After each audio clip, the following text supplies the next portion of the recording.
오늘은 믿음의 영웅 시리즈 마지막 시간으로 세상이 감당할 수 없는 사람이란 제목으로 은혜를 나눌 때에 다시 한번 믿음의 영웅 되기를 결단하며 주님 말씀 앞에 믿음으로 승리하는 저와 여러분들 될 수 있게 되기를 간절히 축복합니다. 어느 날 빌리벨리움에 있는 교회에 서문학교의 주교, 즉 서문학교의 담임 목사님이었던 폴리갑의 순교 장면이 아주 생생하게 그리고 아주 세밀하게 그렇게 묘사되어 있는 편지를 보냅니다. 사실 이 편지의 내용은 지금도 우리들에게 전해지고 있는데 기독교 순교사화 중에서 가장 오래된 편지입니다. 폴리갑은 특별히 사도 요한의 직속 제자이기도 했는데 우리는 이런 사람들을 불러 속사도 교부라고도 합니다. 그는 2세기 기독교 역사에서 가장 빛나는 순교자였습니다. 그의 순교 연도는 확실치 않는데 하루는 무장한 병사들이 폴리갑을 체포하러 왔을 때 오히려 폴리갑은 그들에게 먹고 마실 음식상을 준비하게 됩니다. 그들이 순교의 제물을 앞에 두고 뻔뻔하게 먹고 마시는 그 동안에 폴리갑은 1시간의 기도 시간을 요청했는데 그러나 거의 2시간을 향해 그 기도 시간이 이어지자 그러나 그 무력을 갖고 왔던 병사들도 그 기도 시간을 제지하지 못합니다. 기도를 마친 그가 압송되어 처형장에 들었었을 때에 관중석에 숨어 지켜보던 기독교인들에게 하늘로부터 큰 음성이 들리기 시작합니다. 강건하여라. 그리고 남자답게 용감하라. 폴리갑의 그 명성과 고령을 생각한 지방 총독이 유화 정책을 펼칩니다. 맹세하라.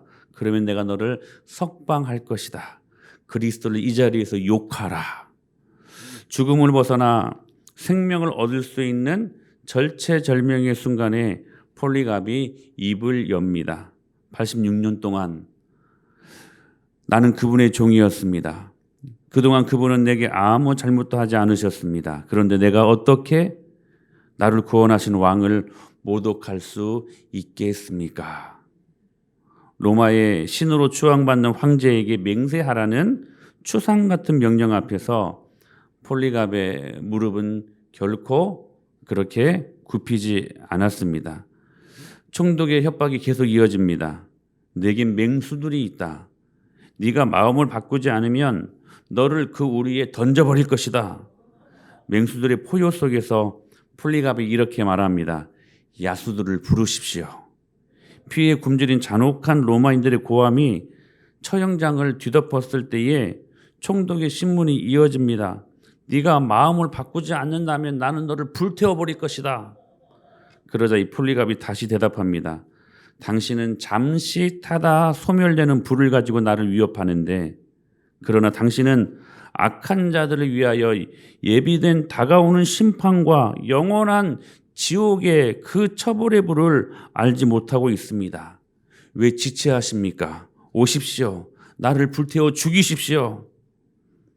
병사들이 폴리갑을 장닭더미 위에 기둥을 받고 그를 묶으려고 할 때 폴리갑이 말합니다.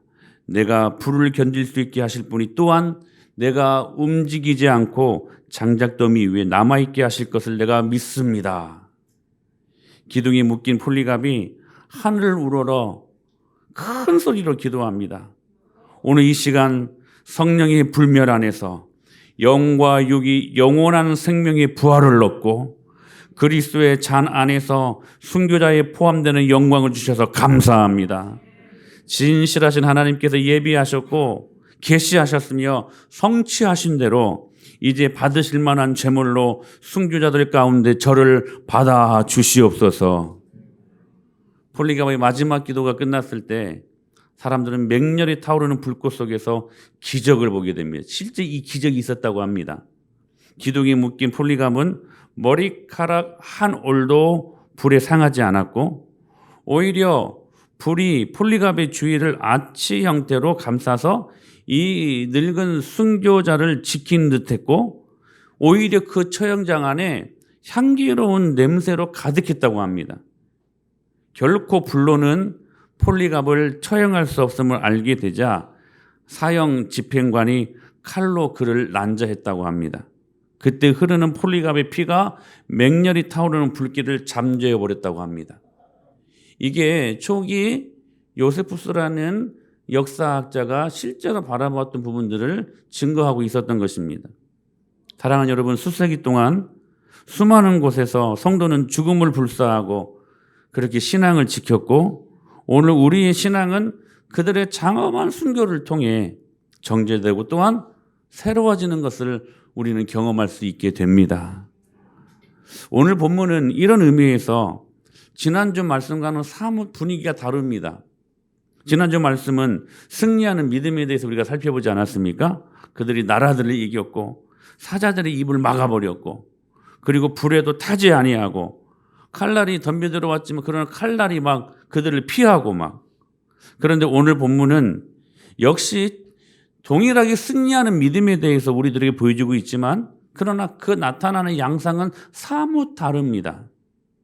오히려 그 믿음으로 말미암아 그들이 결박과 옥에 갇히고, 오히려 그들의 믿음 때문에 그들은 시련을 받고, 그리고 그 믿음 때문에 그들은 돌에 맞고 톱으로 켜 죽고 칼에 죽고 양과 염소의 가죽 옷을 입고 유리했고, 그리고 궁핍과 환난과 그리고 학대를 받았고 광야와 산과 동굴과 토굴에 유리했다라고 오늘 본문은 그렇게 저희들에게 증거하고 있습니다.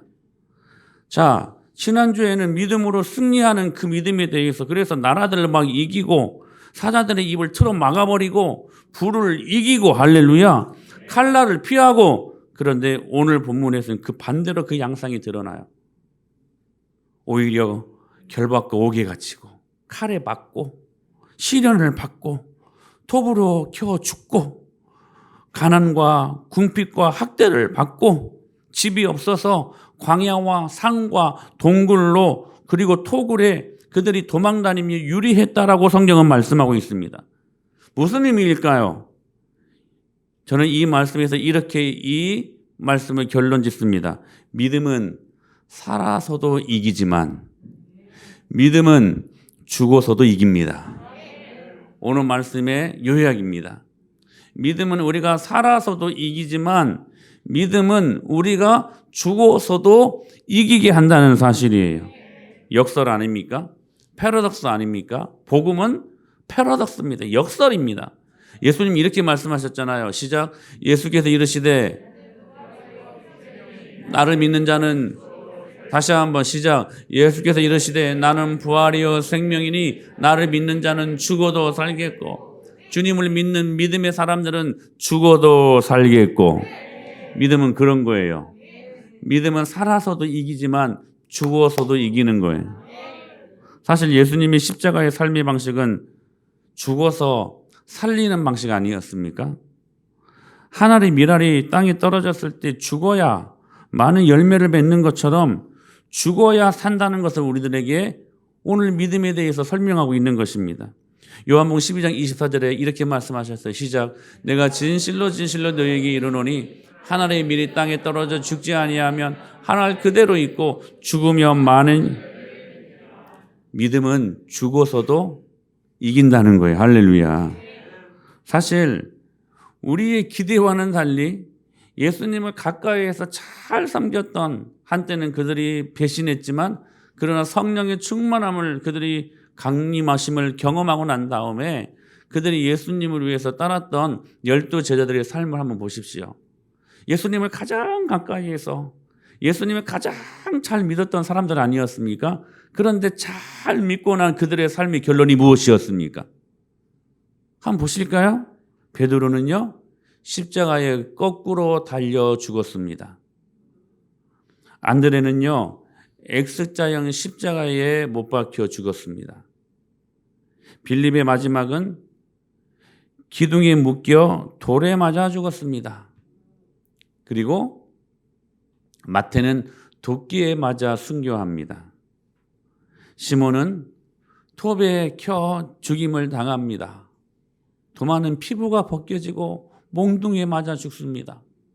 바돌로메는 인도의 산처럼 피부가 벗겨져 죽습니다. 다데오는 활에 맞아 죽습니다.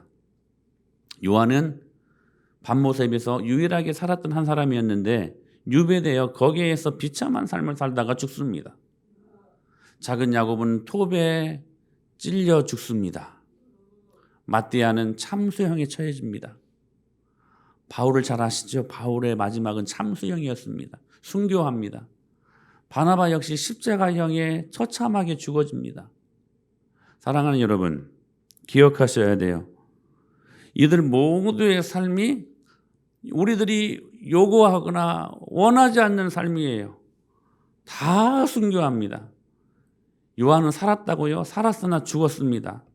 그 밤모섬에 아무것도 없는 그 밤모섬에서 유배당하여 그가 정말 비참한 삶을 살다가 죽습니다. 사랑하는 여러분, 예수님을 가장 가까이에서 저를 보세요. 예수님을 가장 잘 섬겼던 예수님의 제자들의 삶의 결론이 뭐였어요? 다 죽는 것이었습니다. 그런데 이들의 이 죽는 삶을 우리는 절대로 저주받은 삶이라고 하지 않습니다.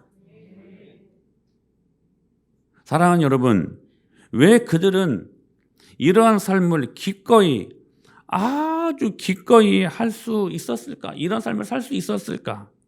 이유가 뭘까요? 첫째로 더 좋은 삶을 보았기 때문입니다. 더 좋은 것을. 그들이 더 좋은 것을 보았기 때문이라는 거예요. 우리 40절 말씀 같이 한번 보실까요? 자, 시작. 이는 하나님이 우리를 위하여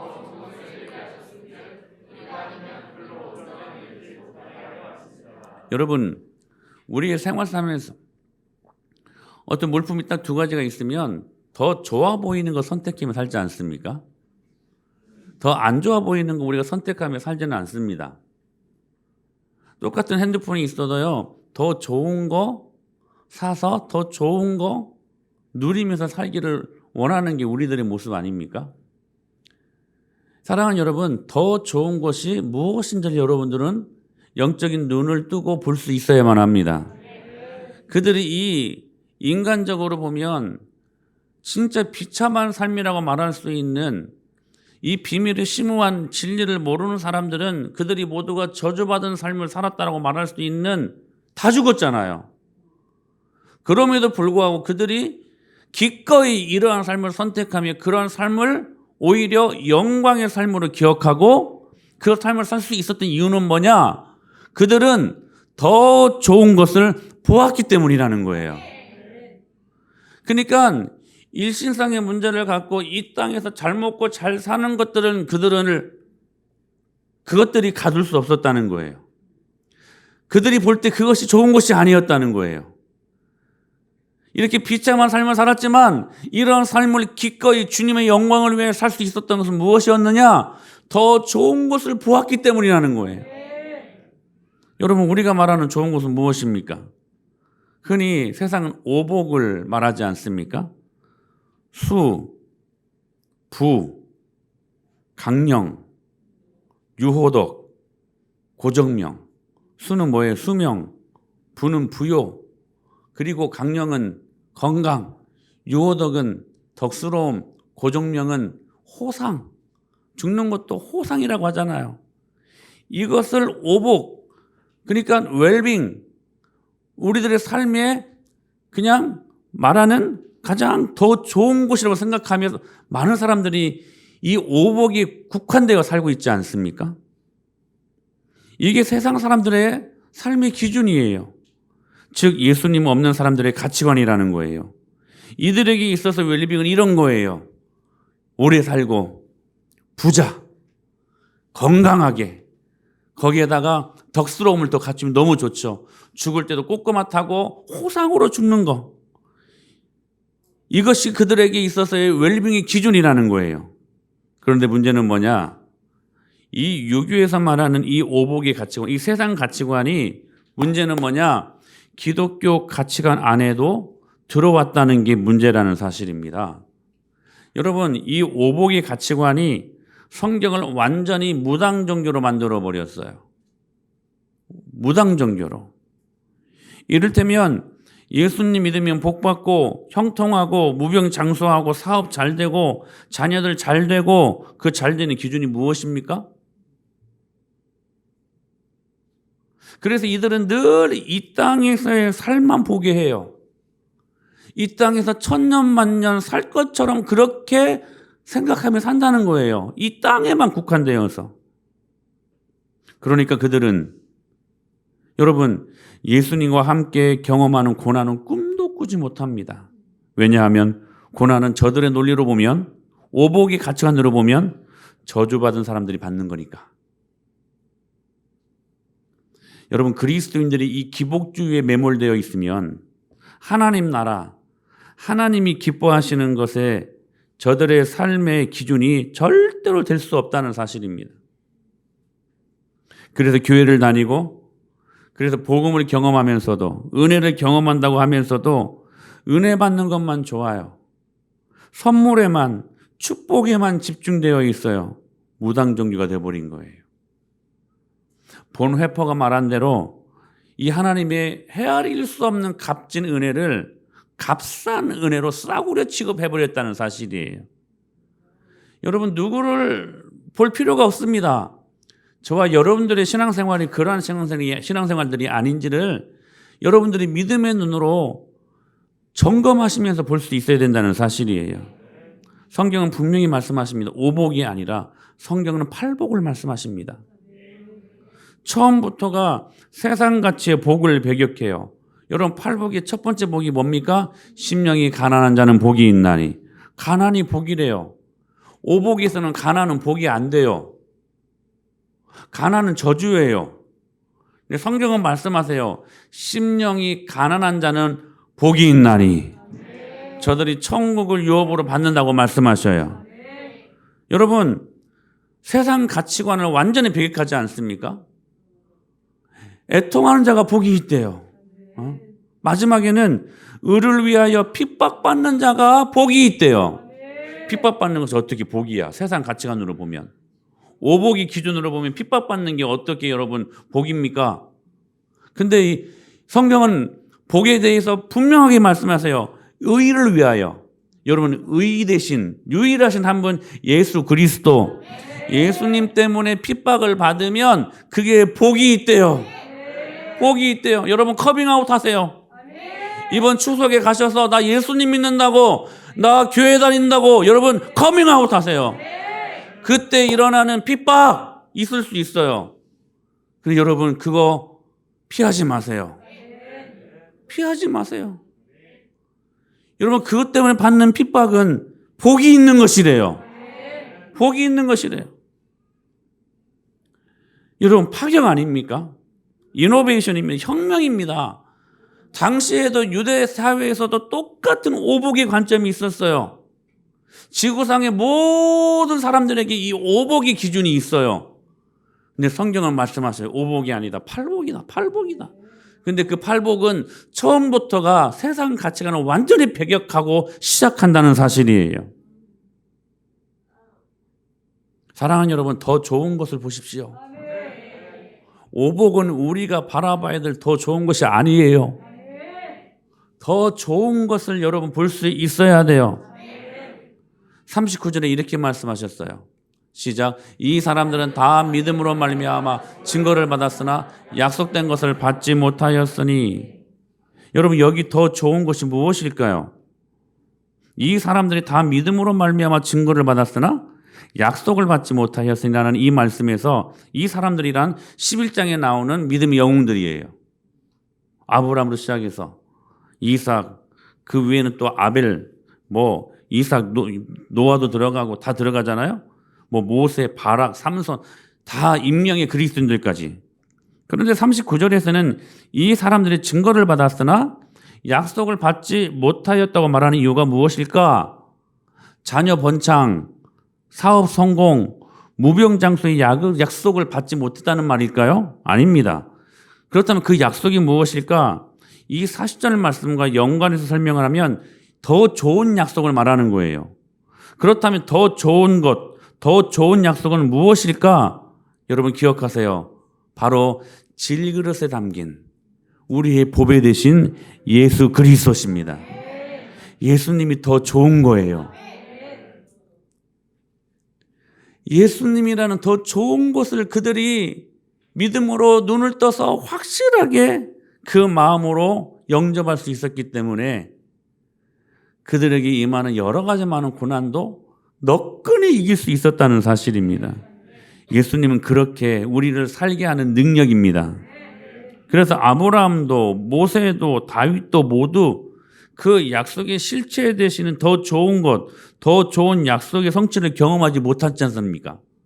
그들이 예수님을 보지는 못했잖아요. 그 말씀이에요.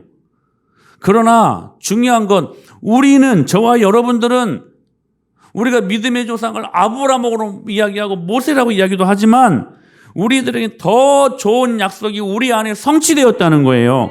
즉 저와 여러분들은 오늘 예수 그리스도의 믿음으로 그 하나님의 영광을 경험한 사람들이라는 거예요. 그러니까 더 좋은 것을 저와 여러분들은 모두 십자가의 은혜로 말미암아 지금 경험하고 있다는 사실이에요. 그것을 기억하라는 거예요.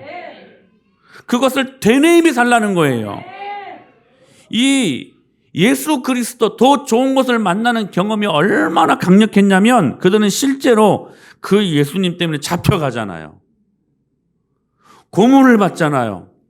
조롱도 당하고 핍박을 당하고 결박당하고 옥에 갇히는 시련이 있어도 난 이게 너무나 멋져요. 구차히 면하기를 원하지 않았다는 거예요.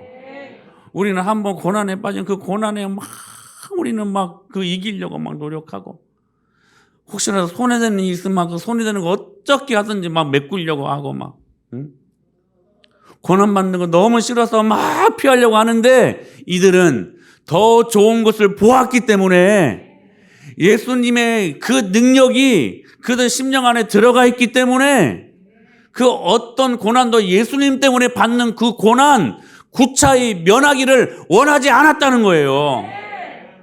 여러분 예수님의 능력은 이런 능력이에요. 결코 여러분들이 시시하게 생각하는 그 정도가 아니에요. 진짜로 예수님이 그들 마음속에 보배로 들어가고 더 좋은 것이라고 그들이 인정했기 때문에 구차히 그 아픔들을 면하기를 원치 않았다니까요. 사랑하는 여러분, 예수님 때문에 고난 받으세요. 예수님 때문에. 찬송가 나 같은 죄인 살리신 이 찬양의 작시자로 유명한 존 뉴턴인 영국의 노예 상인으로 아주 악랄한 사람이었습니다. 근데 그가 40대 예수님을 만나고 목사가 됩니다.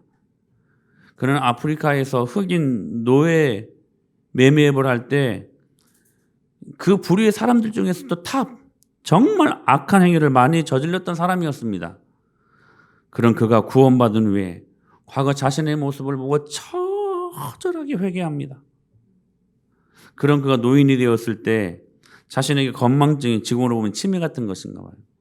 그것이 있음을 이야기하며 입버릇처럼 이런 말을 했다고 합니다. 다른 것은 다 잊어버려도 내가 죄인 되었던 것과 그 죄에서 은혜로 구원받은 것은 결코 잊어버리지 않겠습니다. 이 말을 계속해서 되뇌었대요.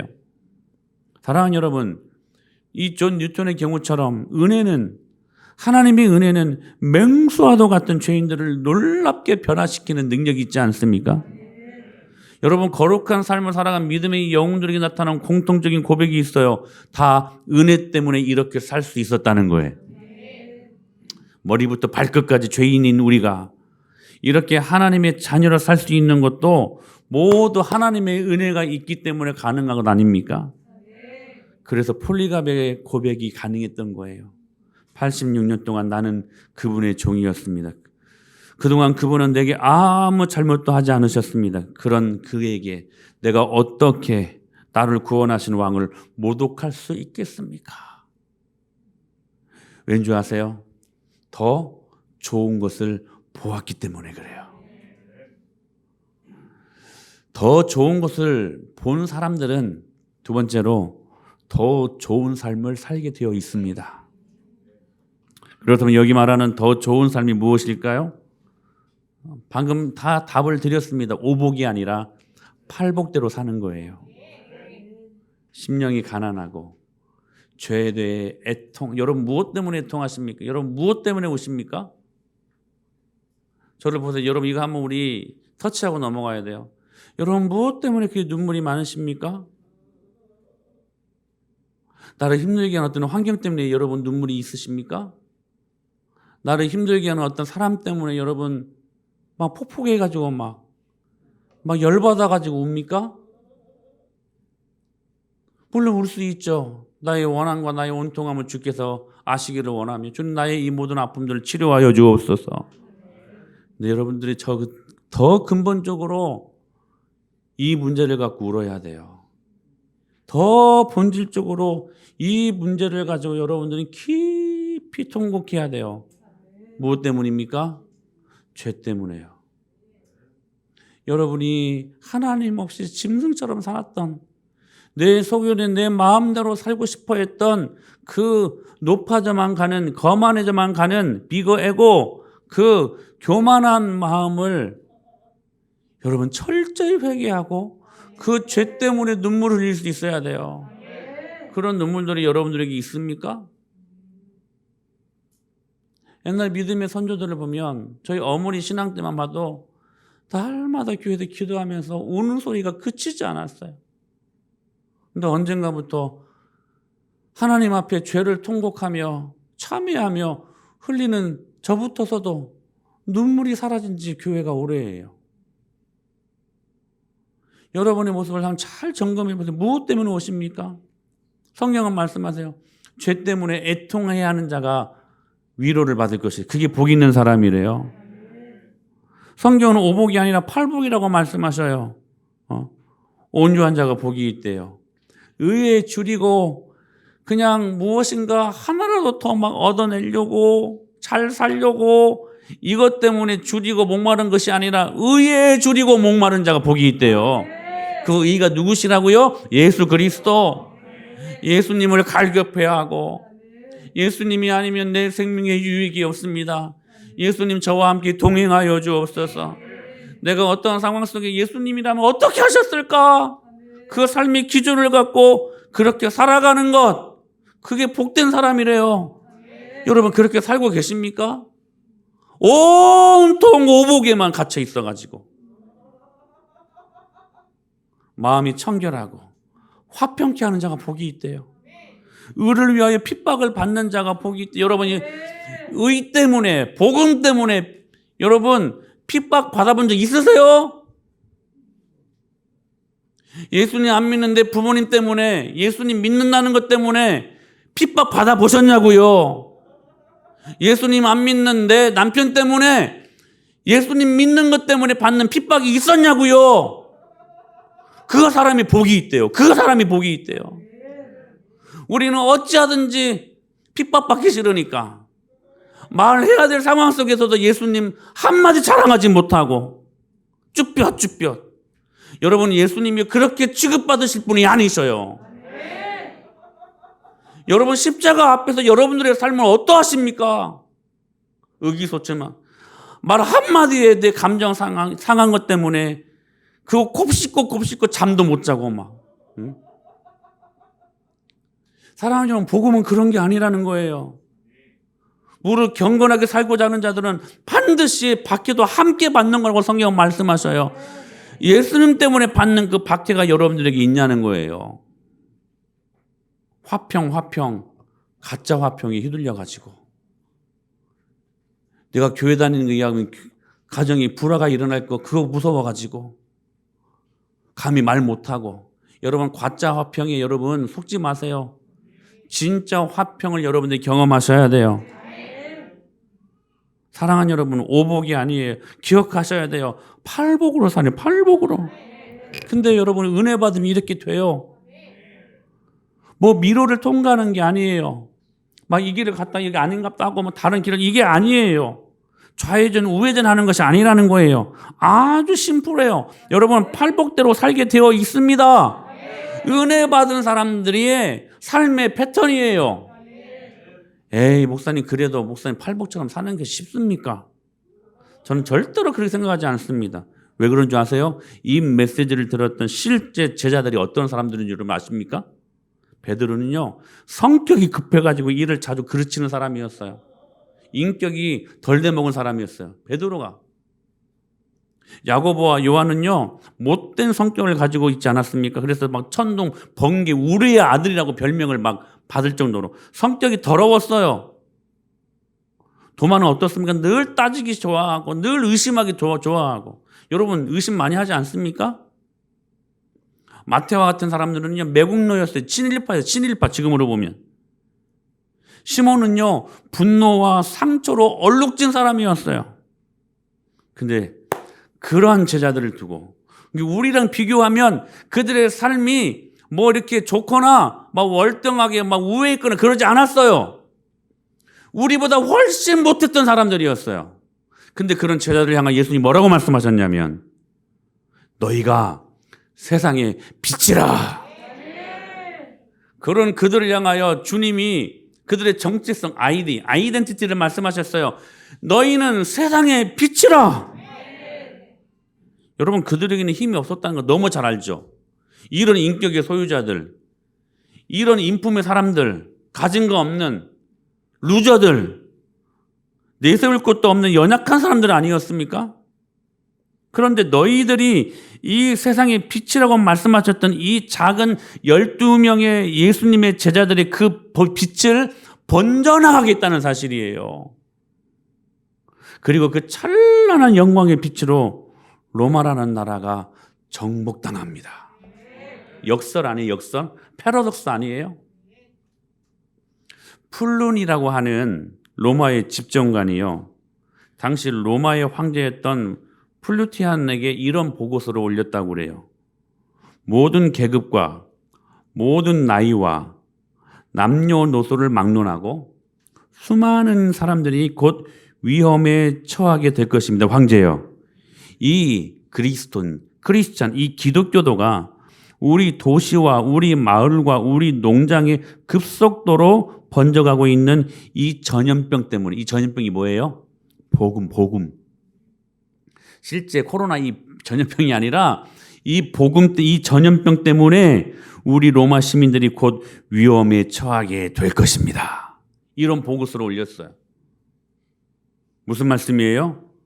우리 초대교회 성도들이 힘이 없고 연약하고 별 볼 일 없는 그런 존재들이었지만, 그러나 모든 도시와 마을과 농장으로 흩어져서 그들이 기독교인의 삶을 살면서 영향력을 끼치게 되었다는 거예요. 사랑하는 여러분, 바로 이게 별 힘이 없는 우리들이지만 세상의 빛의 역할을 감당하는 저와 여러분들의 모습이어야 된다는 거예요. 요한복음 8장에서 이렇게 말씀하셨잖아요. 시작. 예수께서 또 말씀하여 이르시되 나는 세상의 빛이니 나를 따르는 자는 어둠에 다니지 아니하고. 할렐루야. 예수님이 빛이시기 때문에 그분을 따라가는 하나님의 자녀들은 당연히 세상의 빛이라. You are the light. 하나밖에 없는 빛이라는 거예요. 그게 저와 여러분들의 아이덴티티예요. 신혼여행 때 자주 가서 자주 듣는 말이 뭐예요? Where I come from? 너 어디에서 왔냐? 너 어디서 왔냐? 제가 언젠가 이 말씀 드렸을 거예요. 여러분, 영어를 잘하려면 액센트가 중요하대요. 액센트를 잘 줘야 이게 말이 통한다는 거예요. 사랑하는 여러분, 어쩌면 우리 세상에 빛된 성도들이 저는 이와 같아야 된다고 저는 생각을 합니다. 무슨 말씀이냐면, 우리가 사는 세상에 우리도 똑같이 직장 생활하고 뭐 별별 다를 바 있습니까? 똑같이 직장 생활을 해야 살고, 그리고 돈 벌어야 하고, 돈 똑같이 벌잖아요. 그리고 자녀들 학교 보내야 되고, 우리 아이들은 학교 가서 공부해야 되고, 똑같이 하루 3끼 먹고, 똑같이 하루 3끼 먹잖아요.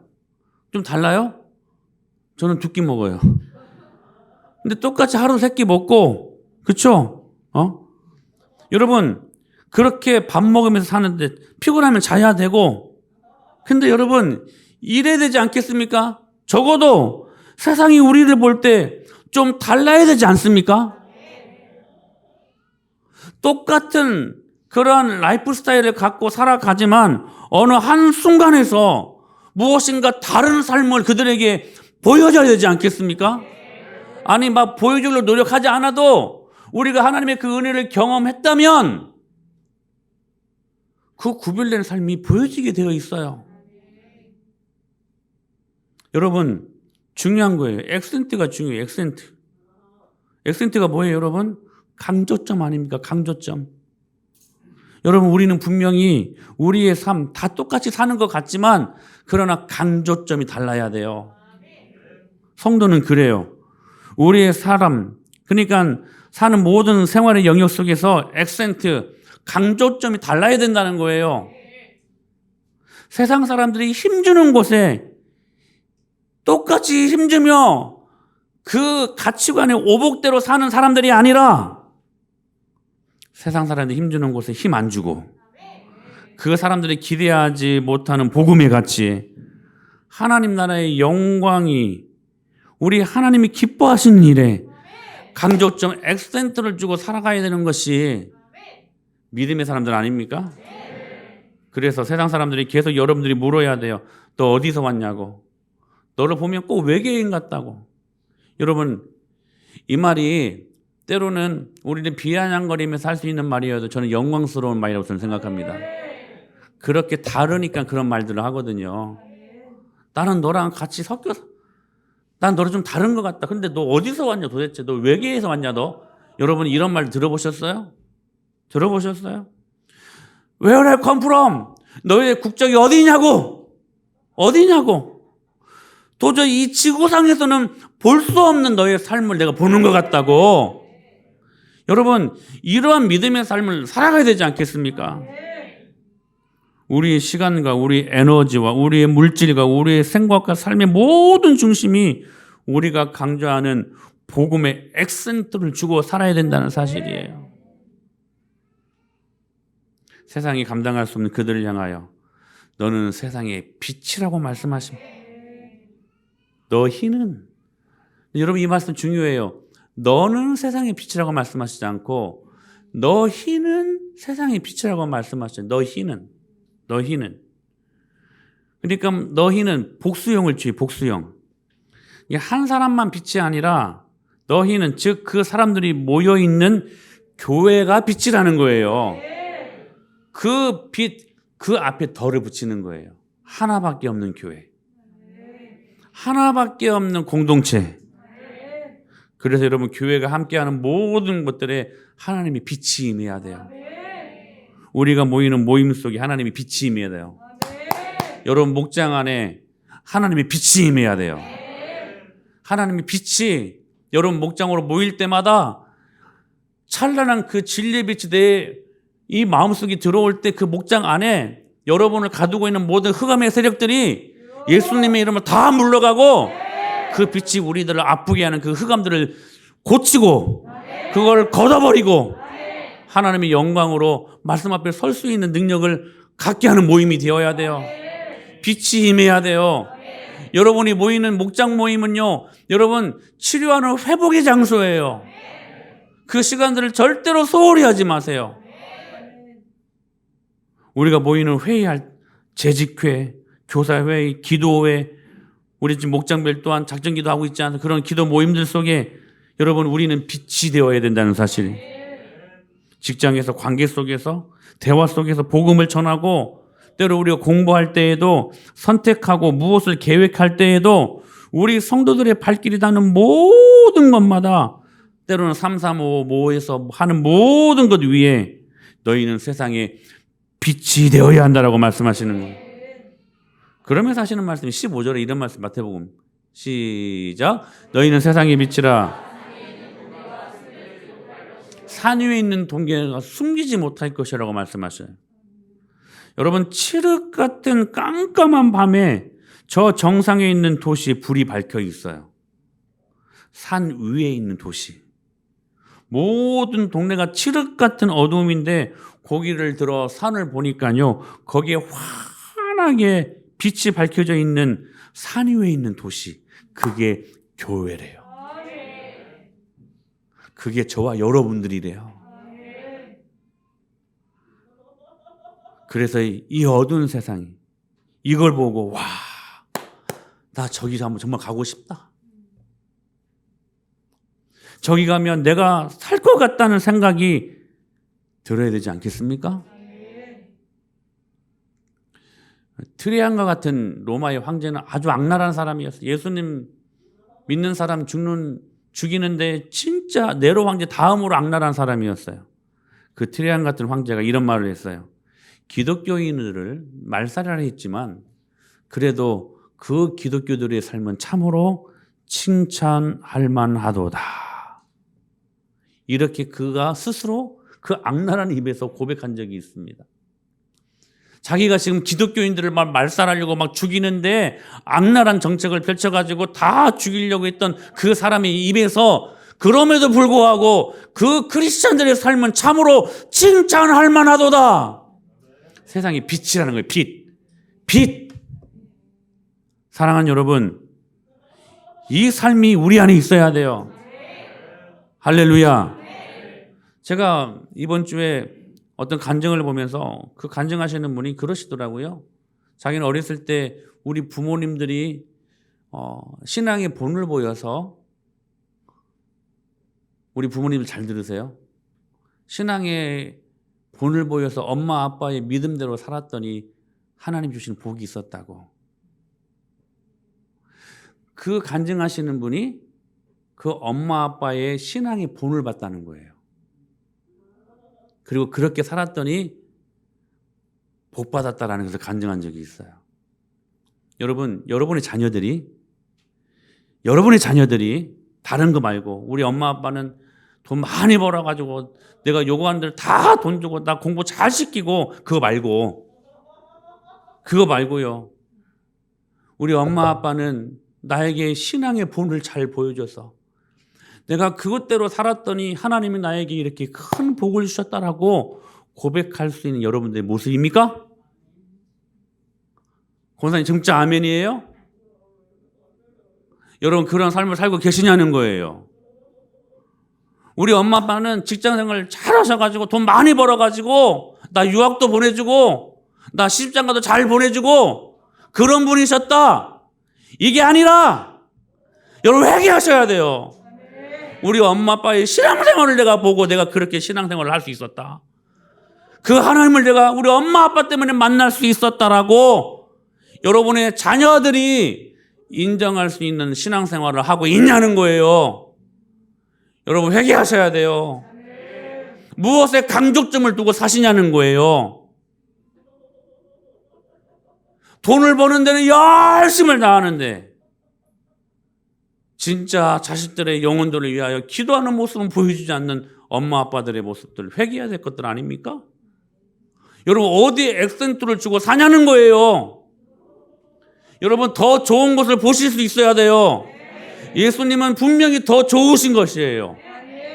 그 좋으신 예수님을 여러분들 믿음으로 받는다면 여러분의 삶은 더 좋은 삶이 되어야 돼요. 그 삶이 더 좋은 삶이 뭐라고요? 오복이 아니라 팔복이라고요. 너희는 세상에 하나밖에 없는 빛이라. 여러분 이렇게 사십시오. 그리고 여러분 영향력을 여러분 끼칠 수 있는 삶이 일어나야 돼요. 기억하셔야 돼요. 세상이 언제 우리를 보고 우리를 통하여 변화될 수 있냐면 우리가 소위 오복이라는 영역 안에서 잘 먹고 잘 살 때가 절대로 아니에요. 팔복의 근거에서 살 때. 죽을 것 같은데도 그 죽음을 통하여 이깁니다. 복음은 이런 거예요. 죽을 것 같은데 이겨요. 살아요. 사랑하는 여러분, 저 좋으신 분 예수님 만나시고 예수님 때문에 받는 고난 무서워하지 말고 그때 하나님이 더 긴밀하게 우리와 함께 하시며 우리를 위로하신다고 약속하신 말씀 붙들고 믿음으로 살기를 다시 한번 결단하면서 죽음을 통하여 이기는 삶의 방식을 회복하는 저와 여러분들 될 수 있게 되기를 예수님의 이름으로 간절히 축원합니다.